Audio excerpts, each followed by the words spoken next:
As Tom was saying, my most important feature is that I'm a husband and father to two amazing daughters. I'm a world champion competitive athlete, so I won the International Powerlifting League World Championships last week. Thank you. And what brings me here today is that I'm a leader in this field of health and performance, where I play two roles. I'm director of health and performance at Google, but then I'm also a mental health advocate and public speaker.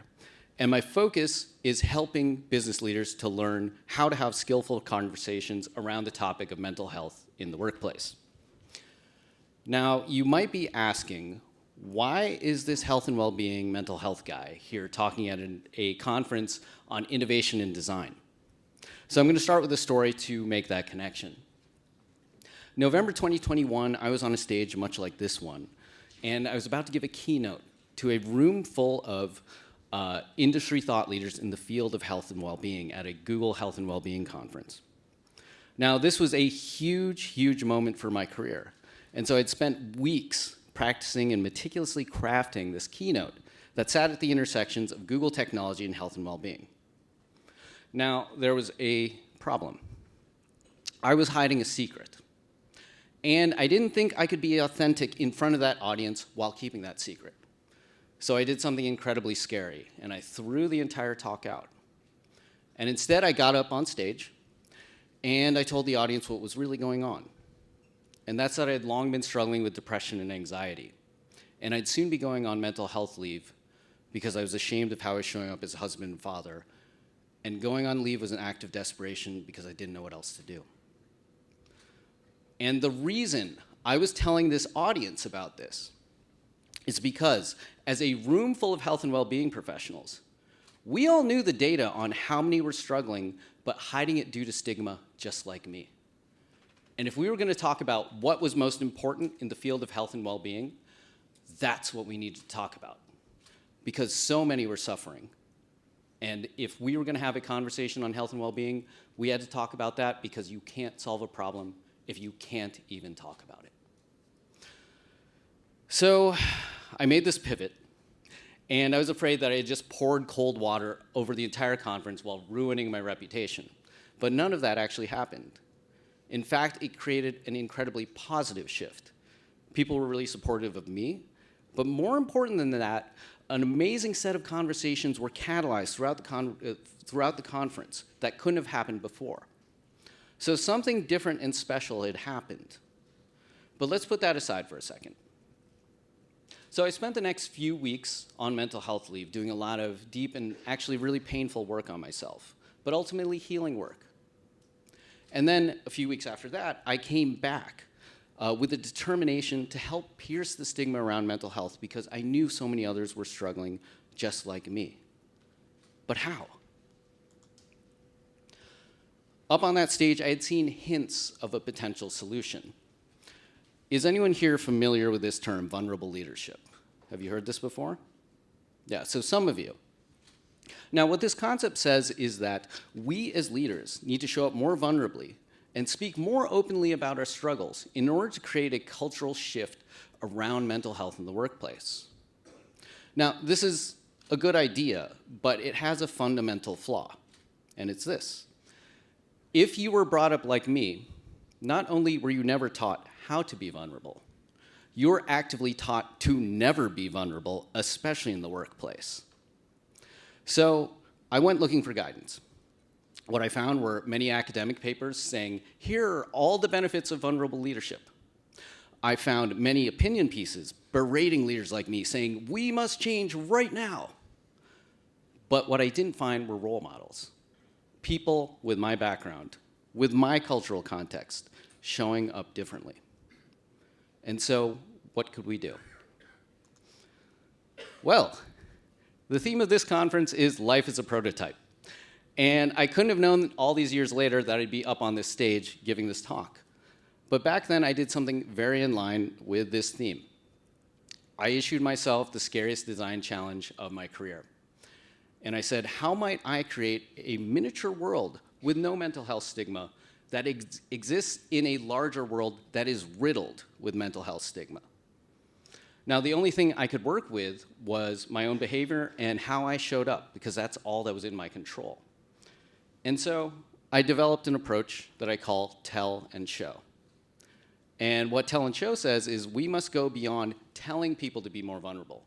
And we have to show them what that could look like, day in and day out, even if we make mistakes. Now, in order to do this, I made 3 commitments.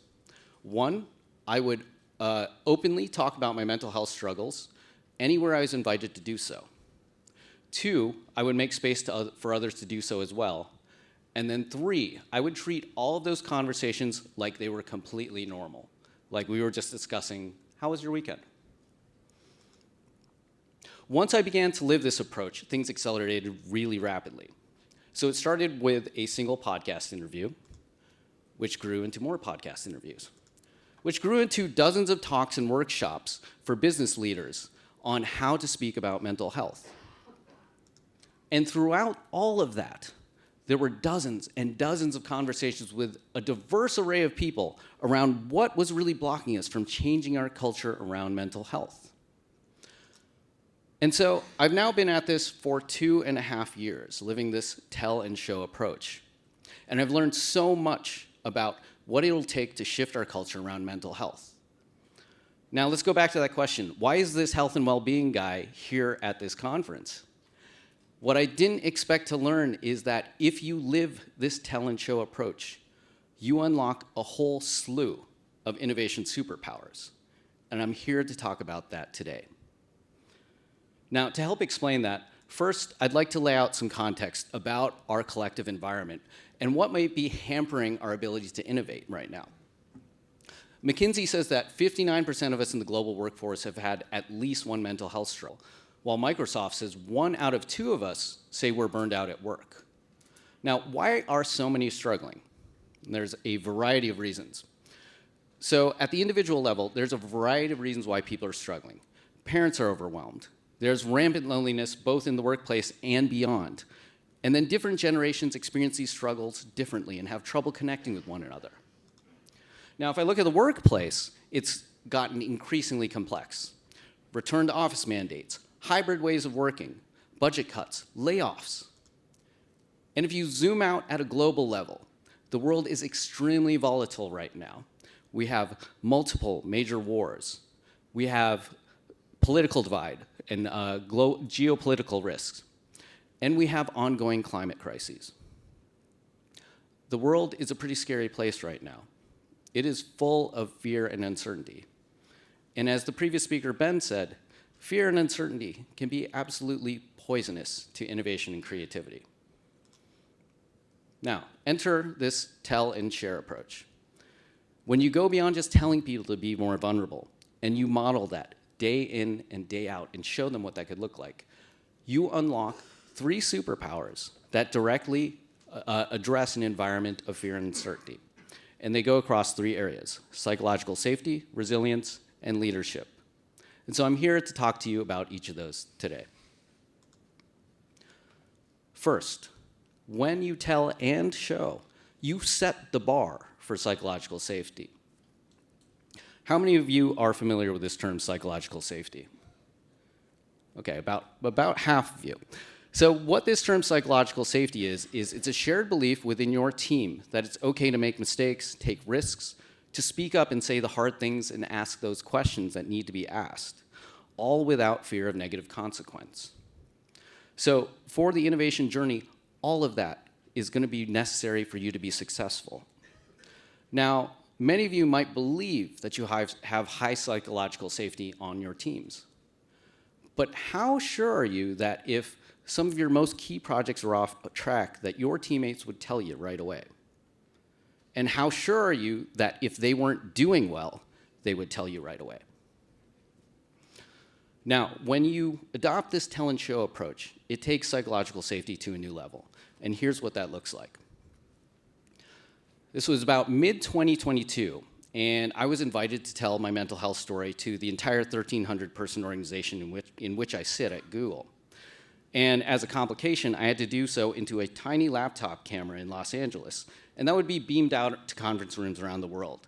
But the result was I couldn't actually see the audience, so I had no idea how my words were being received. So I said, screw it, let's go for it. And I told my story as openly and vulnerably as possible. And I had no idea how my words were landing. Then a first chat message came in through my laptop from my boss, and it said, "The room is dead silent. Your words had impact." And I was like, what the hell does that mean?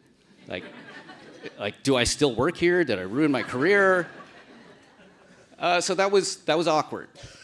But then another chat message came in from a woman I had been friends with for 10 years. And it said, "Right now, I'm hiding in the back of the room, choking back tears, because for the first time in a long time, I feel seen." I had known her for 10 years. I had no idea she was struggling. Messages like that one rolled in for the rest of the day and the rest of the week and beyond. Soon after that, word of mouth spread, and it said, "Hey, if you need to tell a senior leader what's really going on or how people are really struggling, you can talk to Newton, because everyone has a need to feel seen when they are struggling." So when you tell and show, you unlock all of these insights. At this point, I have a unique and deep set of insights across the organization on how our work is actually going and how people are actually doing that I couldn't access before. And once you have access to that, you unlock the next superpower. You become a resilience multiplier. Now, the innovation journey has a lot of ups and downs. It involves risk, failure, mistakes. It can be really tough on your mental health. And persisting through that requires a great deal of resilience. So how does this tell and show approach enhance resilience? About a year ago, I was going through an extended period of depression. And normally in the past, I would have just hidden it from my team and just tried to power through and act like nothing was wrong. However, I remembered my commitments to be open about my struggles. So I tried something different. I gathered them together, and I told them, "Okay, right now I'm going through an extended period of depression, and I could use your help." And I asked them to make some simple adjustments to our ways of working. Now, honestly, while I tried to act completely normal, this conversation was really awkward, embarrassing, and kind of shameful. So what happened? Did I burden them? Did our performance go down? Actually, none of that happened. They simply made the changes. Our performance didn't go down. It might have actually gone up. And I actually got the space I needed to heal. What happened next was that others also began opening up and asking for help. And so now we were all able to draw on the collective strength of the team for all of our struggles. So here's what I learned. When I asked my team for help, it felt incredibly big. But the adjustments they actually made were incredibly small. The reason it felt so big to me was because I had infused the entire conversation with shame. But once they made those adjustments, and I saw how easy it was for them, that shame dissipated. When we can put aside shame and actually rely on each other for help, we can draw on the collective strength of the team, and therefore we multiply our collective resilience. So, just to recap, when you go beyond telling people to be more vulnerable, and you model that day in and day out, you set the bar for psychological safety, you multiply the resilience of the team, and that unlocks the final superpower. You become a leader worth following. Now, the innovation journey, again, it has many ups and downs. You're going to need high psychological safety. You're going to have to be resilient. But also, your team needs to have an inspiring leader to follow through that difficult journey. Tim Spiker is an author and consultant in leadership, and he's done some really innovative research in this area. And the key takeaway from that research is that 20% of how you are viewed as a leader is based on what you do or what you have done. And that's things like your experience, your knowledge, your accomplishments. But that's just 20%. 80% is based on who you are. That's your character and how it reveals itself in the most difficult moments. Now, here's what that can look like. So, January 2023, like so many other companies, Google announced layoffs, and we let 11,000 employees go. Many of these individuals were people we had collaborated with for years. Many were leaders who we owed our careers at Google to, and it was incredibly, incredibly painful. Because of the fear, so many people just decided to keep quiet because they didn't want to be the next to be let go. I took a different approach, and instead I doubled down, and I spoke out even more about mental health, knowing this was going to challenge the mental health of so many individuals at the company. A few weeks after that, a friend of mine was passing me in the hall. She grabbed my arm, and she said, "Hey, I just want to tell you, I really appreciate how you've continued to speak up and advocate for us, especially during this time. You know what? You should write a book on leadership." And I thought, oh, well, yeah, I should. And my ego blew up 10x. But then I took a step back, and I'm like, okay, I don't actually know what specifically resonates with you. And so I asked her a question, and I said, if I were to write that book, what should I call it? Without hesitation, she said, "Show up." Because when a lot of other leaders just put their heads down, you showed up for us. Here's the takeaway. During the innovation journey, you're going to have a lot of ups and downs. It's going to be a lot of hard times for your team. We are in a larger environment infused with hard moments, with fear, uncertainty. Your team, even though they aren't saying it, they're watching to see how you show up in those moments. Are you going to put your head down and just power through the work? Or are you going to tell and show? Are you going to go beyond telling them to be vulnerable and model what it looks like to struggle with them through those moments? If you do that, if you show the amazing, caring human being you are, you will become a leader worth following, and they're going to follow you through all of those ups and downs.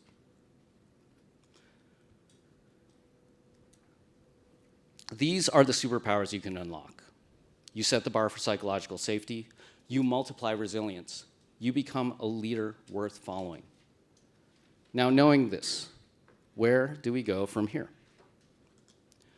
So for me, I'm going to continue to live this tell and show approach.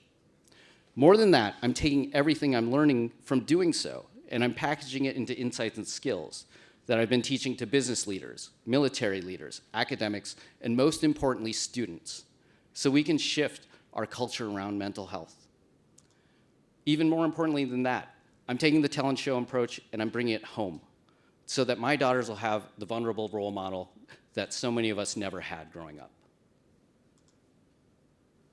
And what about you? Now, this journey, it's not for the faint of heart. It goes against so much of how much we were raised. But you're going to have to decide for yourself. In order to do this, you're going to have to put aside your polished exterior. More important than that, you're going to have to put aside fear and show a little bit more of your heart, wounds, scars, and all. But if you can do that, and you can raise the bar for psychological safety, you can multiply the resilience of your team and become a leader worth following. What innovations could you and your team bring to the world?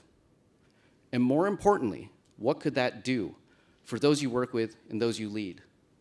What could that do for your loved ones? And most importantly, what could that do for you? Thank you.